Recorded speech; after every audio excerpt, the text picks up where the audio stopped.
Hi everyone, it's good to see you all again. It doesn't seem like 5 minutes ago that we were getting ready for Christmas, does it?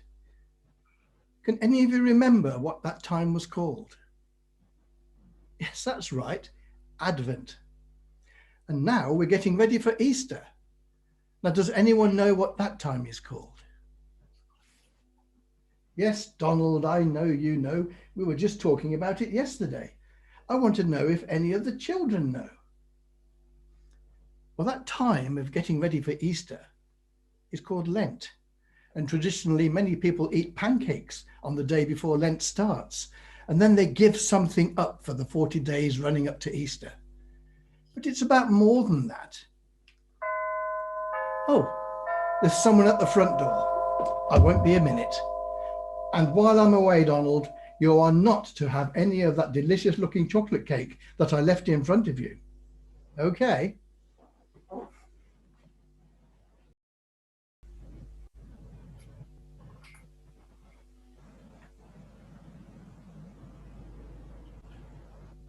Did he say it was okay to eat the cake?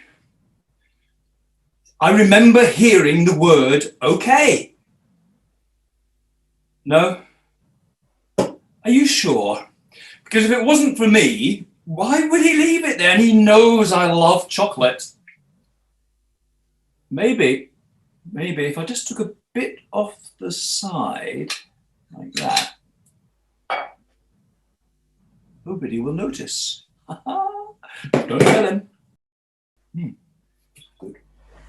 Oh, sorry about that. Now, where were we? Oh, that's right. I was talking about people giving up something for Lent. And a good example of that is Donald. He promised to give up chocolate for Lent, didn't you? Donald? Donald, you gave in to temptation, didn't you?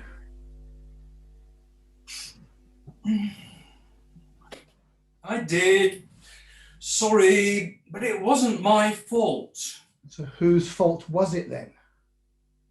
Well, it was you that left it there. Though you did tell me not to eat it. So I'm going to blame the devil. Now, here's an interesting fact, kids. The devil is sometimes known as Satan, which means the tempter. So that's what he does. He tempts people to do things they know they shouldn't. So, yes, I blame him.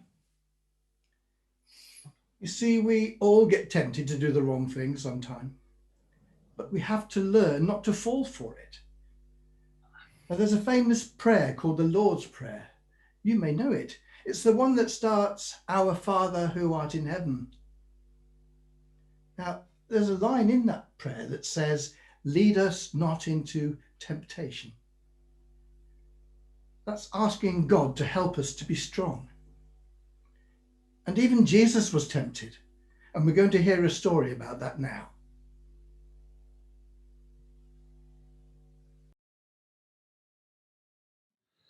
This is my Bible, which is full of stories about God and about God's people and Jesus. And that's who's in this next story. Now, Jesus was in the desert. To be honest, my back garden in March doesn't feel much like the desert. So here's a camel, okay? Seems a bit more like the desert now. He'd been out there for 40 days and he hadn't had anything to eat. So he was hungry. I mean, I get hungry if I don't get my lunch on time. He'd been 40 days with no food. And then along came the devil. Now remember, the devil is the one who tempts you to do things that you know you shouldn't do, but you do them anyway. So along comes the devil, and he says to Jesus, if you're who you say you are, the Son of God, why don't you take this stone and turn it into some bread? Or maybe some chocolate cake, or whatever you like, and then you can eat it. Wouldn't that be great?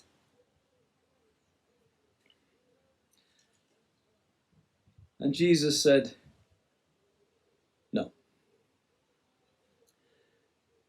Food's important, really important. But some things are even more important, like doing the right thing. So, nah, I'm not going to eat it. So the devil had a little think, and then he took Jesus to the top of a really high building. And they looked down. Ooh, there's a long way down. And the devil said to Jesus, you could just step off, and God would send some angels who'd come fluttering down, and they'd catch you. And you wouldn't get hurt at all. You could do that. And Jesus said, I know my Father God could save me, but it's wrong to tempt him. It's wrong to test him. So no, I'm not going to jump off. So the devil had another think. This time he took him to the top of a really high mountain, and from there they could see for miles and miles and miles around. And the devil said, if you bow down and worship me, you can have all of this, all of it. I'll give you everything. And Jesus said, it's not yours to give.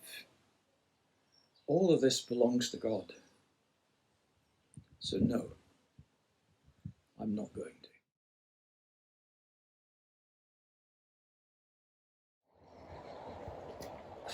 This really doesn't feel much like the desert to me. Oh, now then, are you up for a challenge? In fact, are you up for 2 challenges? Yeah, I hope so. The first challenge I want you to do, I'm going to give you 1 minute to chat amongst yourselves and tell each other what is the one thing that would tempt you to do something that you know you shouldn't do. Like for me, it was chocolate cake, wasn't it? But what is it for you? So chat amongst yourselves and ask your teacher too. And you've got 1 minute starting now.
How did you do with that? Hope you came up with lots of ideas.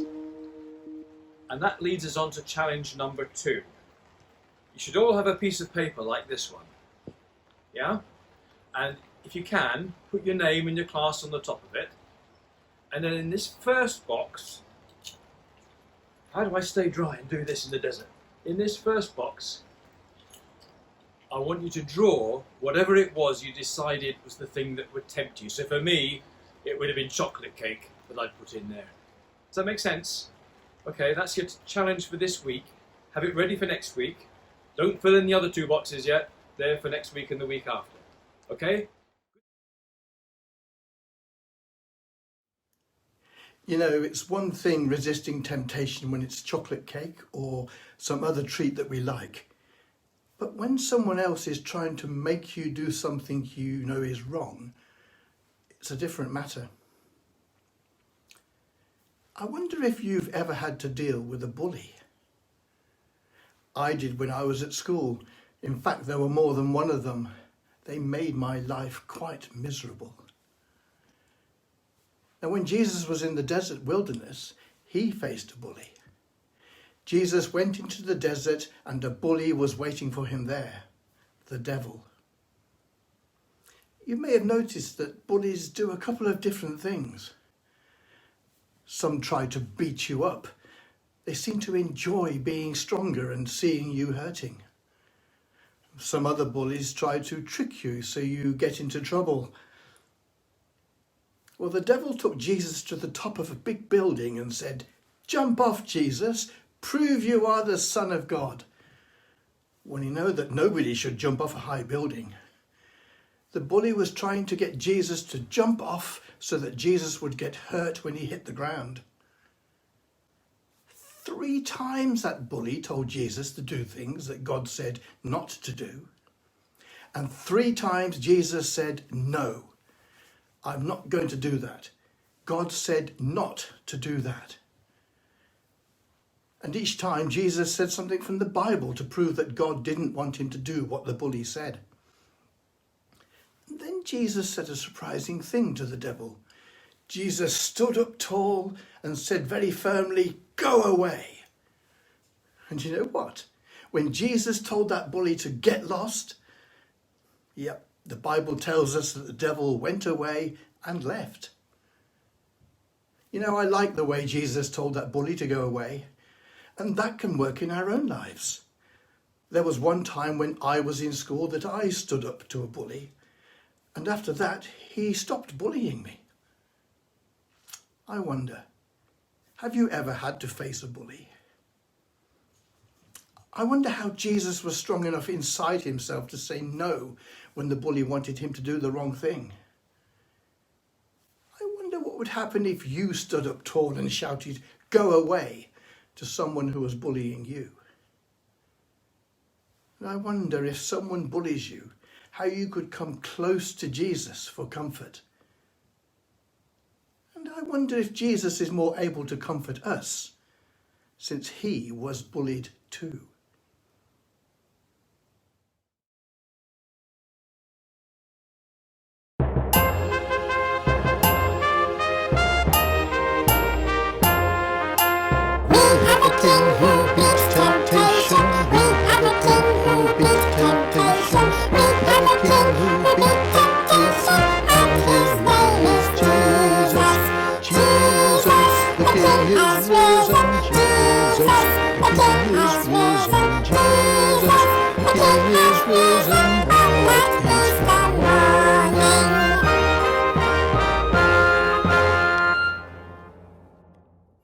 Well, that's all for this week. Thank you for being with us, and we look forward to seeing you next time. And don't forget to complete your first part of your activity sheet. Until next week, bye. Bye.